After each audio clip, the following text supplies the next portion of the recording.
Bismillahirrahmanirrahim. Assalamualaikum warahmatullahi wabarakatuh.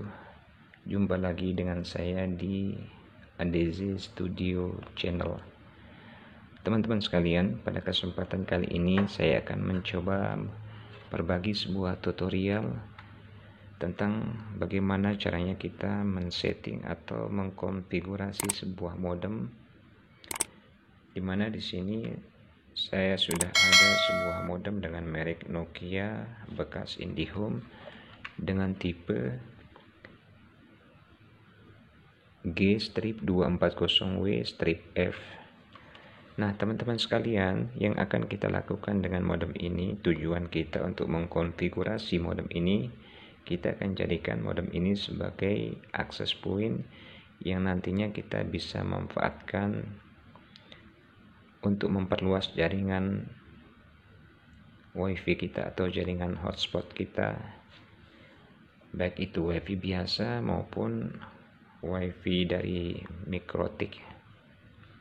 Baik teman-teman sekalian, kita langsung saja kepada tahap konfigurasi. Langkah pertama yang kita lakukan adalah kita harus mereset modem ini agar semua settingan-settingan yang ada sebelumnya pada modem ini benar-benar bersih. Nah, untuk melakukan reset kita perlu siapkan sebuah jarum suntik, atau teman-teman bisa menggunakan apa saja, yang penting bisa masuk di lubang resetnya ini agar tombol resetnya bisa tertekan. Nah, di sini tombol resetnya ada di bagian belakang di sebelah jack adaptornya. Teman-teman bisa lihat di sini. Saya akan tekan di sini dengan jarum suntik.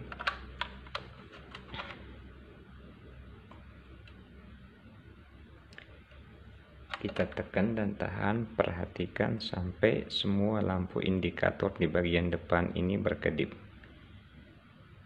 Jangan dilepas dulu. Nah, kalau sudah berkedip seperti ini baru kita lepas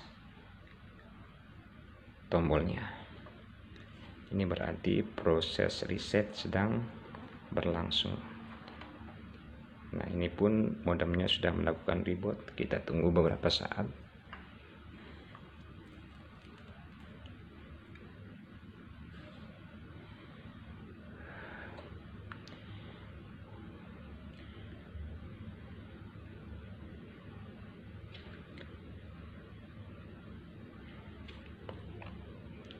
Oke teman-teman, kita tunggu sampai proses reboot benar-benar sempurna.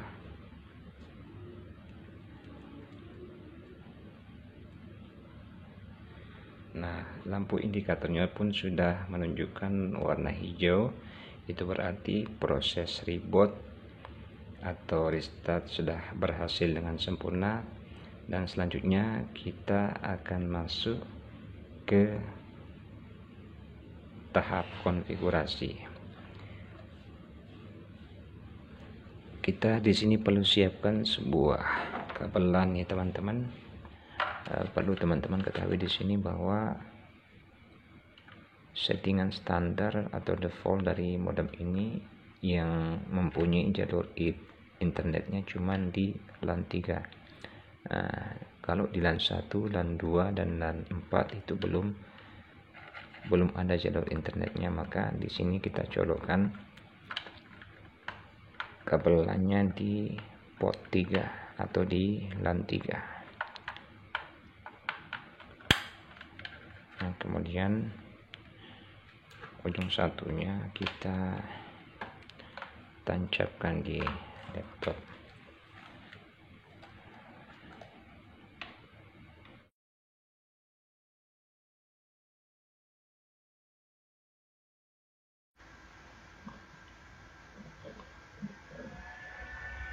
Oke teman-teman sekalian, setelah kita berhasil menghubungkan modem Nokia ini dengan laptop kita, maka langkah selanjutnya yang perlu kita lakukan adalah kita masuk kepada halaman konfigurasi daripada modem ini. Langsung saja kita buka browser. Terserah teman-teman mau menggunakan browser apa saja. baik itu Google Chrome ataupun browser-browser yang lainnya. Di sini saya menggunakan Google Chrome, kemudian kita langsung masuk kepada halaman konfigurasi daripada modem ini. Perlu kalian ketahui bahwasanya IP default daripada modem ini adalah 192.168.1.1. Kita klik enter.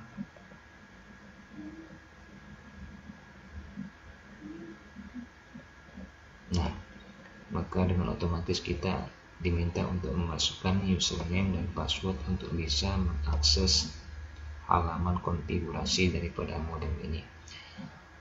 Nah, teman-teman sekalian, perlu kalian ketahui di sini bahwa untuk masuk ke halaman konfigurasi daripada modem ini kita bisa menggunakan dua option, yaitu option yang pertama kita bisa menggunakan username admin dan password juga admin.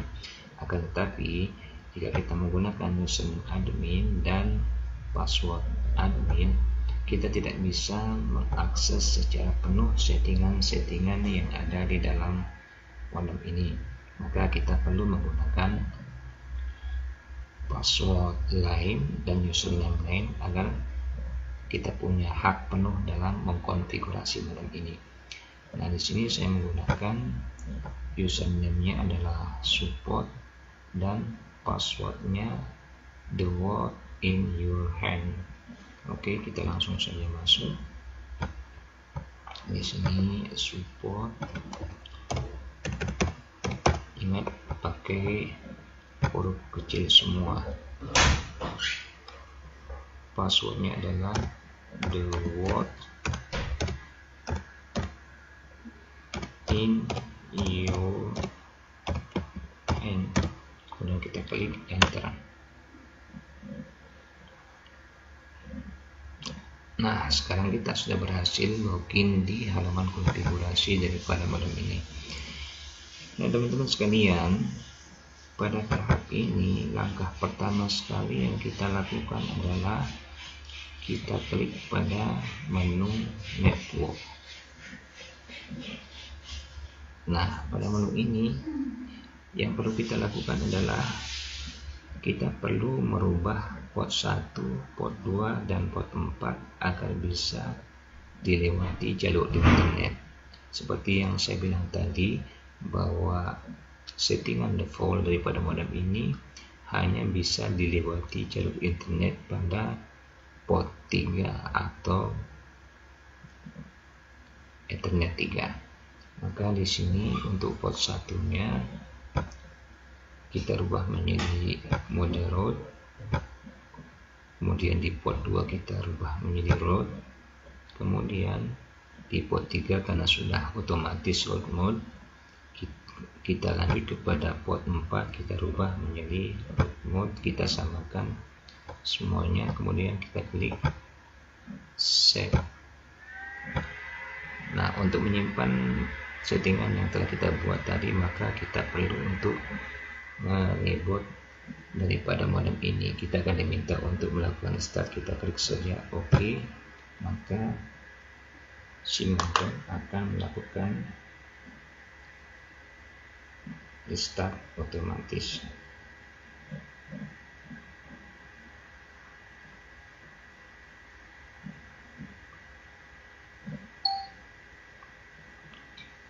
Kita perhatikan teman-teman, kita tunggu sampai proses restartnya berhasil dengan sempurna.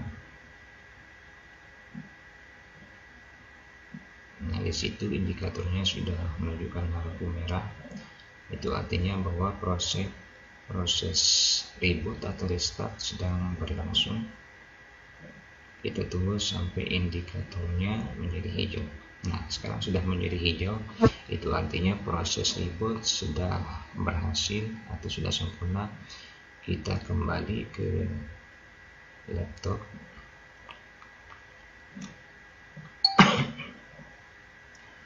Kita refresh halamannya.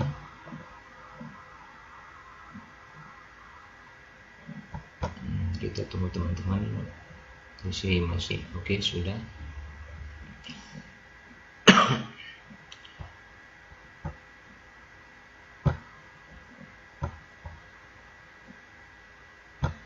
kita ketik ulang 192.168.1.1. Kita tunggu. Nah, sekarang kita login lagi menggunakan username dan password tadi, yaitu username-nya adalah support, kemudian passwordnya adalah the word in your hand. Dia kita klik login. Nah, pada tahap selanjutnya yang perlu kita lakukan adalah kita akan merubah WiFi atau nama WiFi daripada modem ini.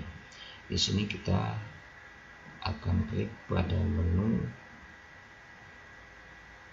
network, kemudian wireless. Nah, di bagian SSID configuration, bawaan default daripada modem Nokia ini mempunyai 4 buah SSID, yaitu 4 buah nama WiFi yang dipancarkan dari modem ini. Teman-teman bisa mengaktifkan semua SSID ini, atau kalian bisa menggunakan 1, 2, atau 3 saja, terserah kalian. Di sini saya akan mengaktifkan 1 nama WiFi saja, maka di sini saya pilih SSID 1. Kemudian pada bagian SSID name kita rubah nama WiFi-nya menjadi nama WiFi kita atau seperti yang kita inginkan. Di sini saya akan memberi nama WiFi-nya adalah WiFi rakyat. WiFi rakyat. Kemudian kita klik pada bagian encryption mode ini, karena modem ini akan kita gunakan sebagai access point mikrotik. Jadi pada menu encryption mode-nya kita pilih open saja, artinya tidak menggunakan password, karena nantinya si klien atau yang mau terhubung ke modem ini akan langsung diarahkan ke halaman login mikrotik. Kita klik OK. Nah, sekarang status keamanannya sudah menjadi open atau tidak menggunakan password. Kemudian kita klik save. Langkah selanjutnya kita masuk kepada, maaf sebelum itu, di sini karena saya menggunakan 1 SSID saja, 1 nama daripada WiFi, maka untuk SSID 2 akan saya nonaktifkan atau disable. Kalau teman-teman mau menggunakan 2 atau 3 atau 4 daripada nama WiFi yang akan dipancarkan daripada modem ini, teman-teman bisa merubah nama WiFi-nya di sini pada bagian enable SSID, kalian pilih enable. Nah, karena saya hanya membutuhkan 1 SSID saja, maka pada SSID 2 akan saya pilih disable, kemudian klik save.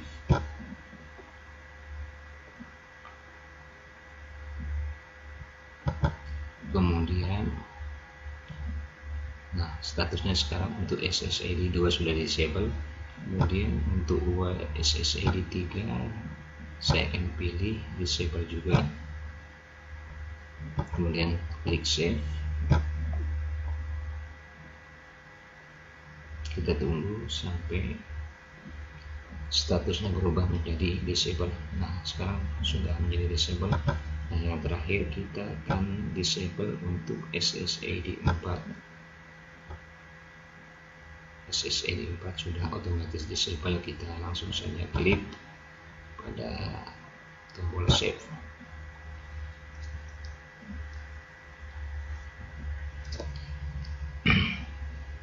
Nah, kita dicek di sini apakah WiFi-nya aktif satu saja atau sudah sesuai dengan yang sudah kita buat. Nah, di sini teman sudah muncul Nama wifi-nya adalah wifi rakyat.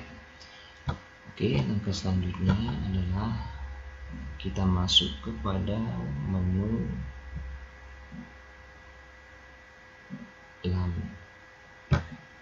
LAN. Nah, pada menu ini kita kembali kepada menu ini. Yang perlu kita lakukan di sini adalah untuk menjadikan modem ini sebagai akses point, maka di sini yang kita lakukan adalah kita perlu merubah IP daripada modem ini. Kita jadikan satu range sama IP dari mikrotik kita. Misalnya IP mikrotik kita adalah 192.168.100.1, maka di sini kalian bisa menggunakan di atasnya 100, di atasnya 1. Di sini saya menggunakan mungkin 192.100.8 ya, misalnya saya titik 8 atau titik 9. Kemudian pada di HCP.IP atasnya ini kita bisa menggunakan, kita rubah menjadi 192.168.100.4. kemudian pada di HCP IP address kita rubah menjadi 192.168.100. yang penting kita rubah 100-nya saja, tidak masalah, yang lainnya tidak usah berubah. Kemudian pada di HCP enable, karena kita akan menjadikan modem ini sebagai access point, maka di HCP-nya kita nonaktifkan, maka di sini kita hilangkan tanda centang pada di HCP enable-nya. Setelah kita hilangkan tanda centang, lalu kita klik save.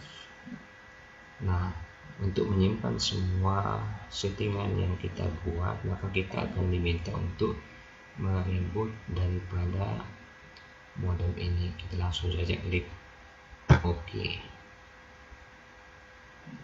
Maka proses reboot pun akan berlangsung. Kita tunggu sampai modemnya benar-benar reboot dengan sempurna. Nah, sampai tahap ini settingan daripada modem Nokia bekas IndiHome dengan tipe CG tipe G strip B240W strip F sudah berhasil. Maka dengan demikian modem ini sudah bisa kita gunakan sebagai akses point mikrotik. Terima kasih telah menyimak video ini, semoga tutorial ini bermanfaat untuk kita semua. Jangan lupa dukung channel ini dengan klik like dan subscribe. Jika ada hal yang perlu ditanyakan, silakan ditanyakan di kolom komentar. Terima kasih atas perhatiannya. Sekian, wassalamualaikum warahmatullahi wabarakatuh.